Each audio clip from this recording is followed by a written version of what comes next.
Good evening, everyone. Thank you for your patience. I've called to order the State of Rhode Island Coastal Resources Management Council's meeting to order. Today is Tuesday, March 25, 2025. I would ask that the record reflect the council members that are present, as well as our staff that is present. And before our formal agenda, on behalf of the council, I would like to congratulate and welcome our newest member, Dr. Michael Reuter. I was able to watch his confirmation at subcommittee, so I learned a little bit about the doctor and his prior experience with aquaculture, environmental issues, water issues, and I think he will bring a lot to the council. So we look forward to that, doctor, and we welcome you. So thank you. Our first matter on the agenda will be approval of the minutes of the previous meeting, that being February 11, 2025. I know they have been disseminated. I would ask for a motion to approve them unless there are any corrections that want to be proffered. Motion's been made and seconded. Any discussion? Hearing none, all in favor say aye. Aye. Aye. Anyone opposed? Let the record reflect that they have been approved, and Dr. Reuter has abstained for the record. First matter, no, it will be staff reports. Tonight we have Deputy Director Laura Miguel here. Any staff reports? Just a couple briefly. Okay. Thank you. I'm here because Director Willis is in Washington, D.C. attending the annual Coastal States Organization meeting and also the NOAA Office of Coastal Zone Management annual meeting. We have recently reformed the Fisheries Advisory Board. We met with them on March 6th, and we will be introducing them to the council for ratification in April. Director Willis has kept you informed of the Dunes Club situation where a structure was condemned on the property. We required it to be removed. That's been done, and currently the dune and vegetation is being restored at that site. And that's all I have. Okay. Any questions of Laura on the staff reports? Okay, subcommittee reports. Just one, the Rights of Way Subcommittee met on March 11th and continued to hear motions on the Spring Avenue matter. The subcommittee is scheduled to meet next on April 8th, and the agenda items will include Weekapaug Fire District's motion to stay the Spring Avenue proceedings, the Buttonwood Avenue potential right-of-way, and Everett Avenue. Okay, any questions of Laura on the subcommittee reports? All right, if not, we'll get right into the applications. First one is applications which have been out to notice and are before the council for review and action, that being 2024-07-016 KYLE REICHMAN. It's an application to establish a 3-acre shellfish aquaculture farm consisting of low-profile floating baskets, suspended lantern nets, and bottom cages for the cultivation of eastern oysters and bay scallops. It's located in Dutch Island Harbor, Jamestown, Rhode Island. Do Mr. Reachman? Yep. Come forward, please. You have a seat right there. Sir, please raise your right hand. Do you swear or affirm to tell the truth, the whole truth, and nothing but the truth, so help you God? I do. Please state your name and spell it for the record. KYLE REICHMAN, Right. KYLE REICHMAN. Thank you. Sorry, I mispronounced it. That's all right. Ben, you have this one for us? Yes, I do, Chair. So this is a Category B application for a 3-acre commercial aquaculture operation, growing primarily eastern oysters, but also bay scallops. This site is located about 900 feet off the western shore of Jamestown in the Dutch Island Harbor area. The site that's proposed would consist of primarily floating gear, very low profile floating gear, known by the brand name Flip Farm, which is a New Zealand gear type that has made its way over to North America now. And we are seeing more and more growers adopting this type of technology, largely because it's quite effective and also has a lower visual profile than your standard floating cage. About a difference of maybe 12 inches in height above the water to, 4 or 5 inches. This site or this application went through the standard review process. And it's worth noting that the applicant did quite a bit above and beyond that standard process, working very early on, first with DEM in order to identify a site location that would be acceptable based on their concerns of habitat. And then he also worked with the surrounding aquaculturists in the area. As the council may be aware, Dutch Island Harbor is an important area for primarily oyster cultivation, primarily using this floating gear technology. It has proven to be a good site for the farmers there, and has supported about 6 different farms during the time. There was a concern from staff early on that there should be adequate room for a new site. The existing sites have incrementally expanded over years, and staff brought these concerns and had heard these concerns as well from the town of Jamestown. So we convened a working group before we entered the PD phase of this application, where myself, members of DEM, Division of Marine Fisheries, the town planner, town administrator, harbor master, assistant harbor master, discussed, how things look in Dutch Island Harbor and where the constraints are to perhaps future development there. And regardless of say, we came up with a map, a guidance map, and this is a map I was able to share with the applicant prior to his PD application. So the PD application was held in Jamestown a few months after the working group meeting. And it was a relatively smooth meeting. I should note we did have an additional meeting before the PD with the local growers in the area. This is part of our new policies that we have on notification of property owners or aquaculturists who may be within 1,000 feet of an application. So there was one property owner that fell within that range, and that was the Watson Farm, which is a historical farm raising livestock on the shore there. And then there were at least 3 other aquaculturists who fell within that range. And we were able to discuss the application, provide some recommendation to the applicant based on appropriate buffers between farms. And all those growers were in agreement that they would not object to this application. During the PD meeting, so we primarily engaged again with the Harbor Commission. There were members of the public present. There was really no significant issues identified that hadn't already been discussed previously with the working group. And the primary concern that was heard from members of the public at the meeting and from the Harbor Commission was potential impact to navigation. During the working group process, we had looked at various data sets, AIS vessel traffic, and also consulted, the harbor master on vessel traffic patterns. And we were able to determine that there was kind of a western boundary to the aquaculture area, we'll call it. And beyond that area, applications would probably begin to negatively impact navigation.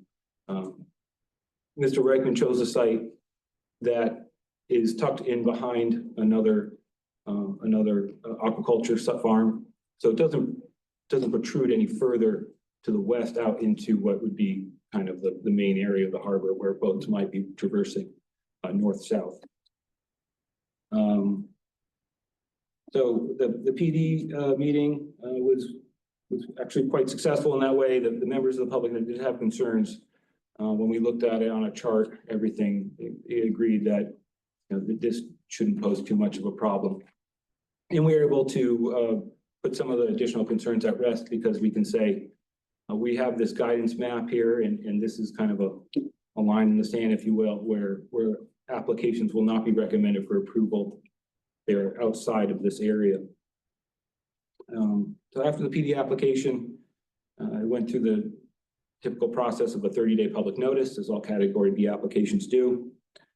For aquaculture, there are specific requirements that we get input from the Director of DEM and the Marine Fisheries Council, the Rhode Island Marine Fisheries Council. That's all per Rhode Island General Law 2010-5. And both those assessments were positive in that the DEM stated that the proposed location does not intersect with no submerged aquatic vegetation. This would be things like eelgrass. That was a primary concern in this area. And DMF believes that adverse impacts to marine fisheries and their habitat would be minimal. This is consistent with their earlier consultation with the applicant during his site review. The Marine Fisheries Council, they review the application for consistency with the pursuit of the marine fisheries. And they determined that the application does not conflict with the competing uses engaged in the marine fisheries in the area. In addition to that, he has his Army Corps authorization as well, permitted under our current 2022 GP. And of course, the Historical Preservation Commission also signed off, no significant effect. So based on the size of this site, 3 acres, the location in Narragansett Bay, and the input from these other cooperating agencies, this application would normally meet the threshold requirements for administrative approval. However, that's only if the application of this nature receives no objections during the 30-day public notice. We did receive one objection during the 30-day public notice from a resident on the shores of Jamestown and in the neighborhood of Westwind Drive. The objection really kind of centers on, I guess, the statement that the area is overfarmed, so to speak. And that's using her words. Overfarmed is not a technical term. It's not a term that appears in our regulations. I believe it's simply just her opinion. She also said that CRMC staff had told her that there would not, that we would not recommend any more applications in this area for approval. That is a statement that I'm more aware of. I have had contact with this objector in the past. She has a history of weighing in on many aquaculture applications in the area, and was a big part of, or participated in our special area management plan for Narragansett Bay. And it was largely through her input, we actually, hers and others, we developed a set of guidelines for floating gear. The guidelines, I should say, are this application are consistent with. The objector also was involved in the mediated settlement or agreement of types between a previous farm, another farm there, the Walton Carpenter farm, the council may remember, the site was relinquished back to the public trust with the understanding that he would apply to another area being much further away from this neighborhood where this objector lives. And the folks in this neighborhood agreed not to object to this new location, given it was over half a mile away from where this current farm was. And I would note that this application is kind of right next to where that new farm site was that the objectors in that previous application had agreed to. So it's about 3/4 of a mile from the Westwind Drive neighborhood. And her other point in the objection was that the cumulative impact of the farms in the area has restricted the navigation in the area. That is not consistent with what I have found as staff through my working with various groups, particularly the Jamestown Working Group, Harbor Masters, and the like. Also, the data we looked at, AIS, vessel traffic and the like, but I don't think supports that. However, and this is kind of a more recent development than my staff report, we have been in conversations with the U.S. Coast Guard and the Army Corps of Engineers as we craft or contribute to crafting our new general permit for 2025 with them. The Coast Guard has expressed a need to begin charting these leases on the new navigational charting softwares that are used out there. To do that, you need to register points on the water, and these would be private aids to navigation, so-called PATON markers. And our sites, traditionally, historically, particularly with floating gear, have always been stipulated that they use high-flying radar reflectors in addition to lit buoys to aid nighttime navigation. However, the Coast Guard made it clear that you cannot register those types of apparatus as a private aid to navigation, which could be charted. It has to be a specific type of buoy. I think that the addition of these buoys to this site, I think would only aid in the ability for folks navigating the area to be aware of the site, even though it is kind of tucked in a little further inshore than some of the other sites there. So staff's recommendation on this application is for approval. In addition to standard aquaculture stipulations, staff would request that the two offshore corners of the lease be marked with appropriate buoys per Coast Guard recommendation and registered as private aids to navigation. And additionally, we always implement a performance bond for aquaculture farms that have gear on them. This is in the event of an absentee lessee or some other event that may destroy the farm and prevent the farmer from perhaps cleaning up the site, as they are required to do by the terms of their lease within 60 days of cancellation. If for some reason that doesn't happen, the bond ensures that the state has monies that they can access to clean up the site. So for a site like this, I said $20,000 performance bond would be appropriate. The minimum bond, just for your reference, is about $5,000, but the largest site we have, I think, is about $40,000. But that was a much bigger site. So that completes my staff report. I'm happy to entertain any questions the council may have. Any questions of Ben? Mr. Izzy? Question. Ben, can you just confirm for me, this site is about 900 feet from the shoreline? Yes. And I just want to clarify, are there other lease sites for aquaculture in this area that will be available for future development? Or did you say that this is kind of the last one? Yeah, so I did. I said specifically we would entertain applications within this area. I don't think that necessarily means that a new site would get a recommendation to move forward at the PD level. That was kind of the input I got from the working group members. And we've done this before with other towns, including North Kingstown, where it's hard to, there is some room left in there. However, some of that room needs to be preserved as buffer space between the farms. And that kind of has to points towards the potential cumulative effect of having a lot of farms in a small area.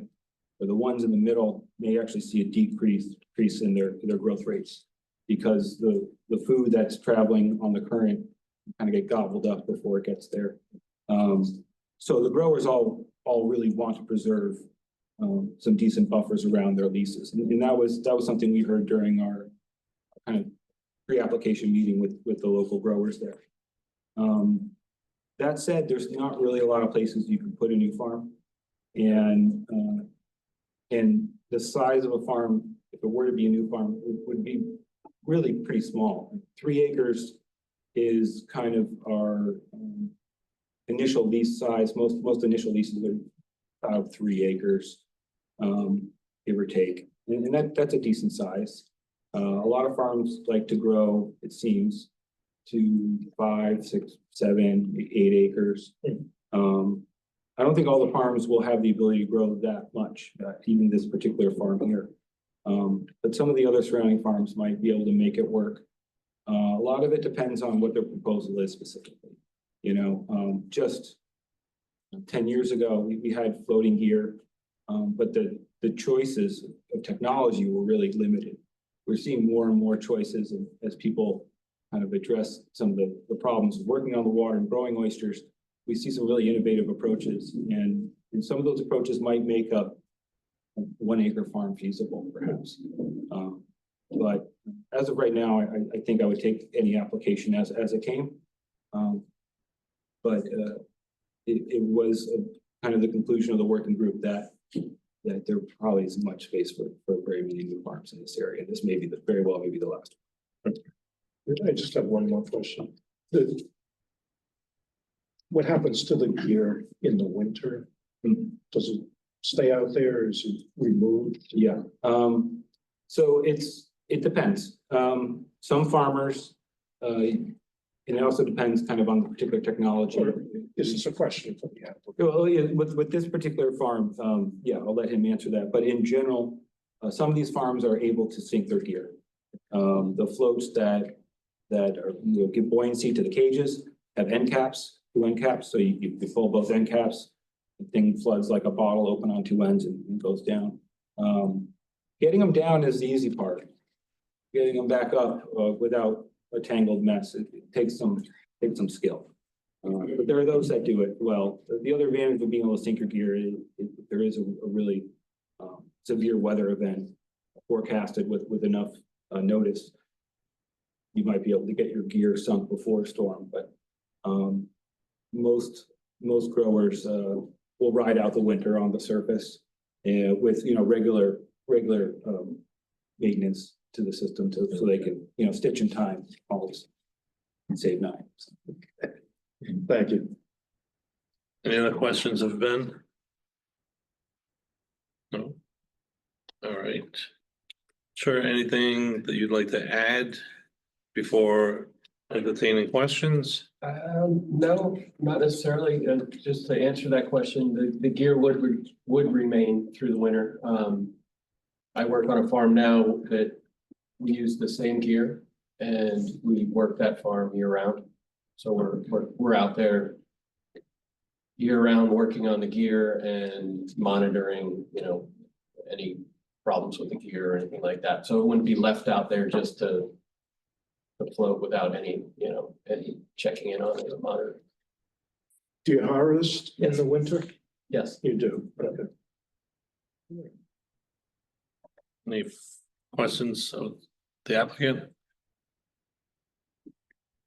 Oh, all right.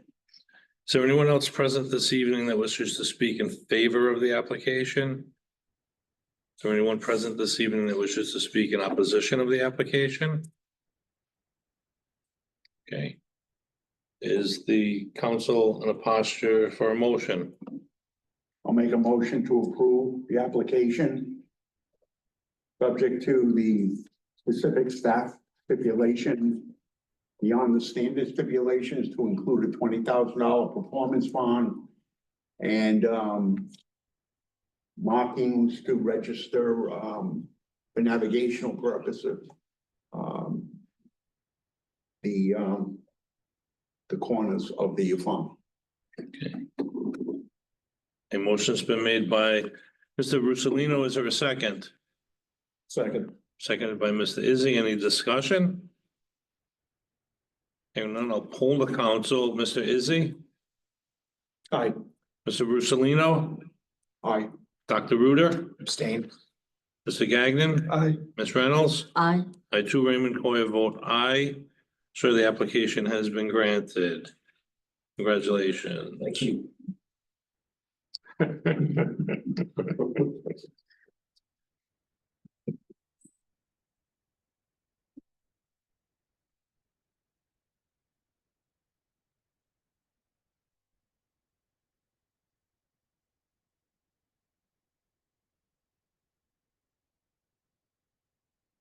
That's.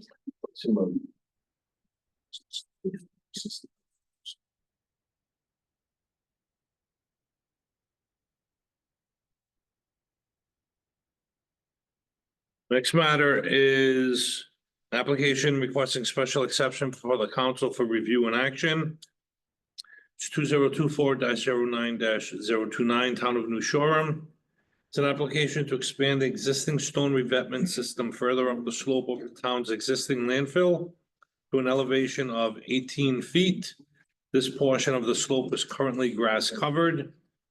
This extent and height of revetment was originally approved by CRMC per Assent 2016-02-090, which included a special exception. Due to funding issues, the town was not able to complete the entire revetment project and only constructed the toe portion of the revetment located along the base of the slope, which extends up to about elevation 10 feet. A CRMC Assent modification was obtained to reflect this work scope change. The intent of this project is to expand the stone revetment to the limits originally approved by CRMC. The project requires a special exception pursuant to RICRMP 650-RICR-20-00-1 parentheses in the Red Book, sections 1.3.1.G.3.A, which prohibits the construction of structural shoreline protection bordering type 1 waters. It is located at plat 2, lots 39, 40, 48-1 at 14 West Beach Road, New Shoreham, Rhode Island. And are the applicants present for this? Come forward, please. Rich, you have this one for us? Yes, Mr. Chair. All right, before we begin, gentlemen, can you raise your right hands? Do you swear or affirm to tell the truth, the whole truth, and nothing but the truth, so help you God? I do. I do. All right, please state your names and spell them for the record. My name is James Jeremiah, Geremia. I am the town engineer for the town of New Shoreham. Robert Fairbanks, RobertFairbanks. I am a professional engineer consultant for the town of New Shoreham. Thank you. Mr. Chair, so again, this is for Block Island landfill. The purpose of this project is to further protect the existing landfill by extending the riprap up the slope. They've been experiencing erosion behind the stones that are there now. This is essentially the same project that was approved on April 26, 2016, along with the granting of the special exception that was required. It was modified subsequently due to funding constraints and approved on December 18, 2017. The modification reduced the amount of stone up the slope of the revetment.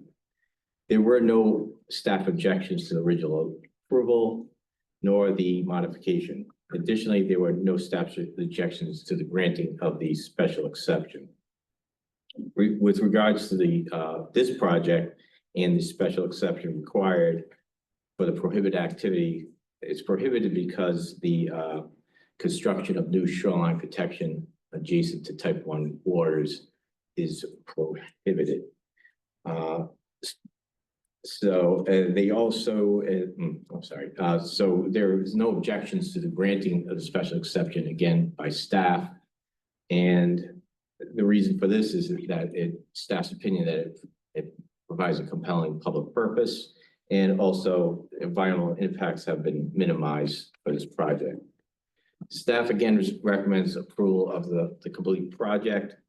Additionally, recommended stipulations are submitted to the council for review. The town also has stated that they do not object to these stipulations. The stipulations include a long-term remediation plan for the removing of the landfill when the sides of the revetment, the landfill reach a certain erosion rate, that they would have to provide some kind of remediation for that. Also, a public access pathway shall be provided as long as the landfill is in place. So right now they do have public access that goes over the landfill. We just want to ensure that that public access stays with this new application. So in the end, staff has no objections, and they have no objections to the special exception. Okay. Any questions of Mr. Lucia from the council? Gentlemen, anything to add? No. Any questions of the applicant's representatives by the council? I guess the only question I have is if your application is approved, do you have the funding to install the? Basically, the town is funded, each year they appropriate certain dollars for the revetment. I mean, the cost for revetment and the stones are pretty expensive to get them to the island. One truck takes maybe 2, maybe 3 stones. That's the size of these stones. So what we're trying to do is, over the course of 3 years, build up funding. As we get the funding in and we get contractors on the island, we want to move the stone over and place it and move progressively up to elevation 18. I mean, the first project was over $2 million and the stones were quite expensive, and it took 3 stones per trip. So are you going to begin the project now and continue it over the course of the next few years or however long it takes? That is the plan of the town. Okay, Is the budget for that and continue that. okay. Thank you. I do have a question for the council. I know typically the assent is issued for a term of 3 years. This is an expensive project. Would the council entertain a longer period? And we can certainly come back and ask for 3 one-year extensions as work progresses. But realistically, this is going to take several years to complete, and it'll be done in sections, starting at the south end, which is the most exposed, working to the north. So I don't want to upset the ability for you to approve, but if there was the ability to maybe give 5 years instead of 3, it would help out the town. May I address that? Yes. That's a matter that's best addressed to staff. Unfortunately, that's not part of the agenda item today, so it would be a violation of the Open Meetings Act Sure. for the council to give an opinion on that. My recommendation for you is to discuss the matter with the executive director or the assistant director on that, and see what you can get at the staff level before you come back here to the council. Very good. But I want to be clear, we're not asking to pull the application to do that. We can live with the 3 years. Okay. Any questions from the council? Rich, you indicated in my review of the documents reveal that nothing's changed as far as the project itself, nor our rules and regulations, correct? Correct. I should have stated that. Essentially, there's been no changes to our regulations since the last iteration of this project. Okay, If there's been changes, regulations not relevant to this project. Right, so as you indicated, it was previously approved, what, 2016? Did you say? Yes, that's the original. Then it was modified. Yep. 2017. Okay. Is there anyone else present this evening that wishes to speak in favor of the application? Is there anyone present this evening that wishes to speak in opposition of the application? Hearing no responses, is the council in a posture for a motion? Mr. Chairman, based on the staff report, the staff presentation, and the testimony heard at tonight's hearing, move that the council approve the special exception, including any stipulations required or advised by the staff. Right, so a motion's been made to approve the special exception. Is there a second for that? Motion seconded by Ms. Reynolds. Any discussion? I will poll the council as it relates to approval of the special exception. Mr. Izzy? Aye. Mr. Russolino? Aye. Dr. Ruder? Abstain. Mr. Gagnon? Aye. Ms. Reynolds? Aye. I too, Raymond Coy, vote aye as it relates to approval of the special exception. And I think we now need a motion to approve the application. Mr. Chairman, based on the staff report, the staff presentation, and the testimony heard at tonight's hearing, I move that the council approve the application, including stipulations 1, 2, and 3, which were included in the staff report on page 404. Is there a second to that motion? Second. Second by Mr. Gagnon. Any discussion? Hearing none. A motion has been made and seconded. I will poll the council. Mr. Izzy? Aye. Mr. Russolino? Aye. Dr. Ruder? Abstain. Mr. Gagnon? Aye. Ms. Reynolds? Aye. I too, Raymond Coy, vote aye. The application has been approved as well as the special exception. Congratulations. Anything else to come before the council this evening? Thank you. Hearing none, I would entertain a motion to adjourn. So done. Motion made and seconded. Any discussion? Hearing none, all in favor, say aye. Aye. Anyone opposed? Meeting is adjourned.